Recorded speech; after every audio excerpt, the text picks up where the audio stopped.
And again, I was just trying to get my head around the budget process and how it rolls out in the UK versus how it rolls out here. Again, you have a government that wants to have it both ways, which is that it's pretty obviously sort of either socialism light or a straight up sort of espresso shot of it. But give us an idea about that budget and about, was there any little cheekies there that were obviously about trying to put some roadblocks in front of where you're getting support? The narrative is we're on the side of working people. We were going to put taxes up in breach of our manifesto because the economic predictions were so dire. But you know what? Actually, we've decided not to. Aren't we lovely? So we're on the side of working people. Now, my voters are Alarm Clock Britain. My voters get up, do a day's work, obey the law, pay their taxes. And the truth is, by freezing tax thresholds, actually, taxes on every working person have gone up. And you are now better off in Britain.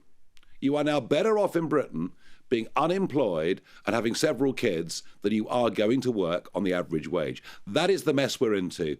And this budget, in short, she lied about the economic circumstances to scare us into believing it would be awful. Then it was a little bit less awful than it might have been. And everybody in work will pay more for those on benefits who will get more. That is the long and the short of this budget, and just the level of state socialism, the level of dependency culture gets worse and worse, but they try to gaslight us by saying the opposite. Yeah, it's such a good point. I mean, it's what happens here. It's obviously how the machine of government works, and it's a failure of both established sides of Westminster politics and its brethren here, which is this idea, this long lead time where, the sky is falling in, but thankfully, according to, because I held it, but it still fell by a metre. Oh, well, it could have fallen by 2. Yeah, I get it. Now, you guys are very clever when it comes to merch, ways of creating that 1 or 2 special things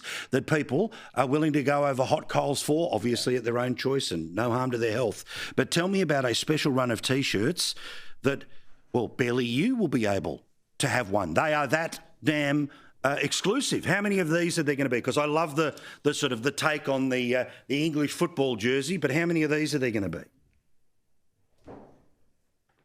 Yeah, they're football shirts with Farage number 10 on the back. Love it. And a nice sort of, Reform logo. We've got they're beautifully boxed, nicely presented, great present. They're 350 sterling each, and we put them on sale a couple of days ago. A run of 1,000. All of which I have to sign.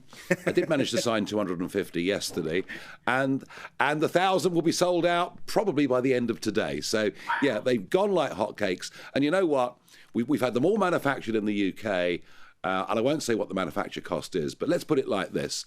It is a very welcome boost to party funds, so I'm absolutely thrilled.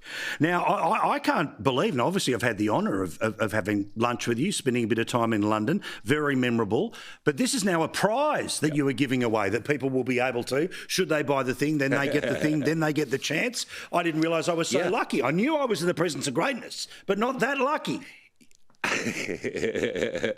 Yeah, so 5 of the 1,000 boxes will have a special gold card in, which is to have lunch with me, or as it's known in the trade, a PFL. Now, the polite interpretation is a proper Farage lunch. A proper Farage lunch is the polite one. You can probably guess what the other one is. And you know what? Do you know what? I mean, I work longer hours than most human beings, right?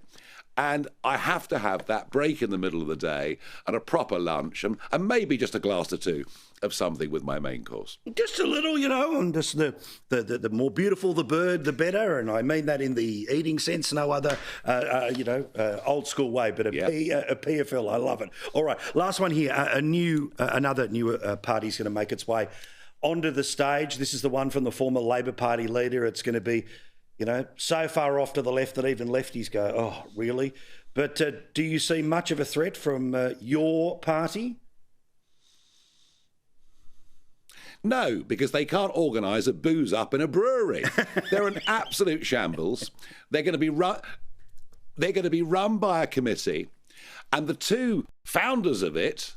You've got Corbyn and Sultana, Zara Sultana, or Fruit and Nut as they're known, which I rather like, and they can't agree on anything. So before they've even started, it's like the Judean People's Front and the People's Front of Judea. They are not the threat. And what is happening in Britain is that Zach Polansky, who leads the Green Party, with a very similar kind of manifesto to Mr. Corbyn's, which basically means make heroin legal, no borders at all, and tax the rich out of existence. He is now taking that left-wing ground. And Gaza keeps coming up in our left-wing politics. It's as if, we've got the Scottish Parliament elections next year. It seems to many of those parties, Gaza matters more than Glasgow. Quite extraordinary. A proper Farage lunch, or perhaps in this case it would be poor Farage lefties with the interchangeable Farage. God love you, sir. Thank you. We'll see you again next week. Thank you.